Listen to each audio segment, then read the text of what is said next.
इस समय दुनिया के लगभग हर एक देश के पास इंटेलिजेंस एजेंसीज हैं जो अपने अपने देश को बाहरी और अंदरूनी आतंकी हमलों से बचाने के लिए काम करती हैं, थ्रेट एनालिसिस और असेसमेंट का काम करती हैं, क्रिमिनल्स को पकड़ने के लिए काम करती हैं और ऐसे कई सारे टास्क करती हैं जो कि पब्लिक डोमेन में कई बार तो सामने भी नहीं आते हैं। अब होता क्या है कि जो भी दुनिया की लाइक माइंडेड कंट्रीज होती हैं, जो भी फ्रेंडली देश होते हैं, उन देशों की इंटेलिजेंस एजेंसीज के भी आपस में काफी अच्छे संबंध होते हैं और वो भी आपस में काफी सारी इंटेलिजेंस गैदरिंग और इंटेलिजेंस इनपुट एक दूसरे के साथ शेयर करते हैं। उदाहरण के लिए अमेरिका को ही ले लो। अमेरिका को जो इंटेलिजेंस इनपुट्स मिलते हैं वो उनको इजराइल के साथ भी शेयर करता है, यूके जर्मनी वगैरह के साथ भी साझा करता है और ये जो बाकी के नाटो देश हैं ये भी आपस में एक दूसरे के साथ कई सारी इंटेलिजेंस शेयर करते हैं। भारत की बात करें तो एक समय वो भी था जब भारत के अमेरिका, ब्रिटेन, कनाडा और वेस्टर्न देशों के साथ कुछ खास संबंध नहीं थे। वो ऐसा दौर था जब भारत को रशिया बैक किया करता था, यानी रशिया में सपोर्ट किया करता था। लेकिन पिछले 12-15 सालों से पिक्चर काफी चेंज हो गई है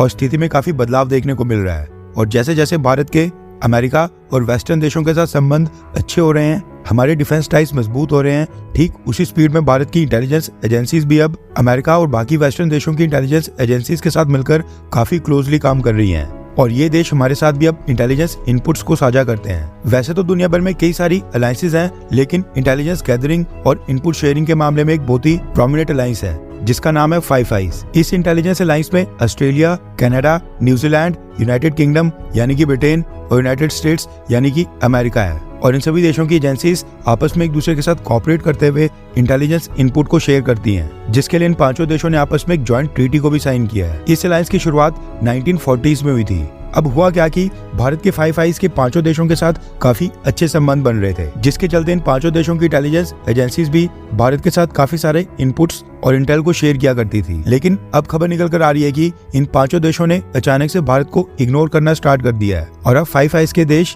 भारत को कोई भी इंटेल प्रोवाइड नहीं कर रहे हैं। रेफरेंस के लिए आपकी स्क्रीन के ऊपर आर्टिकल का स्क्रीनशॉट भी है। फाइव आइज में शामिल पांचों देशों में जो भारत की एम्बेसीज हैं, वहाँ पर जो भारत के कॉन्सुलेट्स हैं, वहाँ पर डिप्लॉय भारत की रॉ एजेंसीज के मेंबर्स की जांच इन पांचों देशों ने स्टार्ट कर दी है और वहाँ पर डिप्लॉयड भारत के रॉ ऑफिशियल्स की पहचान करने की कोशिश की जा रही है। रिपोर्ट के मुताबिक फाइव आइज देशों का कहना है कि भारत की इंटेलिजेंस एजेंसीज इन सभी होस्ट कंट्री के अंदर खालिस्तानी सिख सेपरेटिस्ट के खिलाफ लगातार कोवर्ट ऑपरेशन कर रही हैं। इसलिए फाइव आइज कंट्रीज अब भारत के इंटेलिजेंस ऑपरेटिव्स को दी जाने वाली इंफॉर्मेशन को रिस्ट्रिक्ट कर रहे हैं। आपने देखा होगा कि पिछले कुछ समय से पाकिस्तान की तरह इन सभी वेस्टर्न देशों में भी खालिस्तानी लीडर्स अननोन गनमैन का शिकार बन रहे हैं। भारत के जितने भी दुश्मन हैं वो मिस्टीरियस कंडीशंस में न्यूट्रलाइज किए जा रहे हैं या फिर उनकी असैसिनेशन हो रही है और अमेरिका, कनाडा और इन सभी देशों का मानना है कि ये सारे ऑपरेशंस भारत के इशारों के ऊपर हो रहे हैं और इसमें भारत के एजेंट्स का हाथ शामिल है, क्योंकि भारत सरकार और भारत की एजेंसीज खालिस्तानी मूवमेंट को दबाना चाहती हैं। इसलिए अब इन सभी देशों ने भारत की इंटेलिजेंस एजेंसीज को